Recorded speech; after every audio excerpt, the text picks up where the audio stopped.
ये बात है द्वापर युग की, जब महाभारत का युद्ध घटित हुआ था।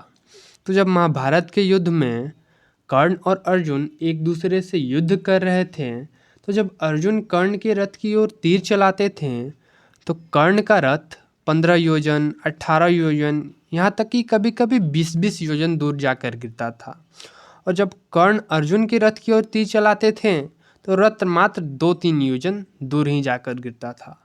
तो जब अर्जुन तीर चलाते थे तो श्री कृष्ण शांत रहा करते थे, लेकिन जब कर्ण तीर चलाते थे तो श्री कृष्ण कर्ण की काफ़ी प्रशंसा किया करते थे कि वाह कर्ण, तुम सा कोई धनुर्धर नहीं देखा, तुम विश्व के सर्वश्रेष्ठ धनुर्धर हो कि तुम अपने एक तीर के माध्यम से इस रथ को इतना पीछे ढकेल दे रहे हो। ये सुनकर अर्जुन को काफ़ी अजीब लगा करता था, लेकिन वह कुछ बोलते नहीं थे। हालांकि कुछ समय बाद अर्जुन ने श्री कृष्ण से बोल दिया, हे प्रभु, जब मैं तीर चला रहा हूँ तो कर्ण का रथ 15 योजन, 18 योजन, यहाँ तक कि कभी कभी 20-20 योजन दूर जाकर गिर रहा है, तब आप कुछ नहीं बोलते हैं।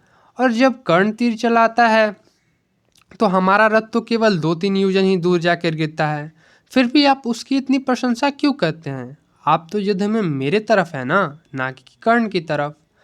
तो श्री कृष्ण ने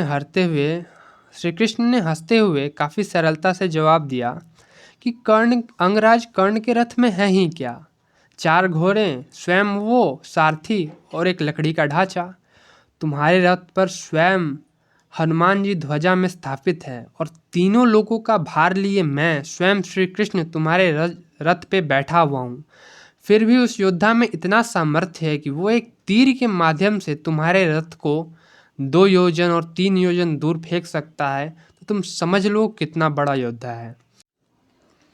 और अगर सामर्थ्य की बात करें तो हे पार्थ, आज मैं तुमसे स्पष्ट रूप से कहता हूँ कि अंगराज कर्ण तुमसे कई गुना ज़्यादा सामर्थ्यवान और बलवान है। ये सब सुनने के बाद अर्जुन समझ चुके थे कि अंगराज कर्ण वाकई में उनसे श्रेष्ठ धनुर्धर हैं। इसी कहानी के साथ मैं आप सभी से विदा लेता हूँ। आप देख रहे थे spiritually awesome. Thanks for watching.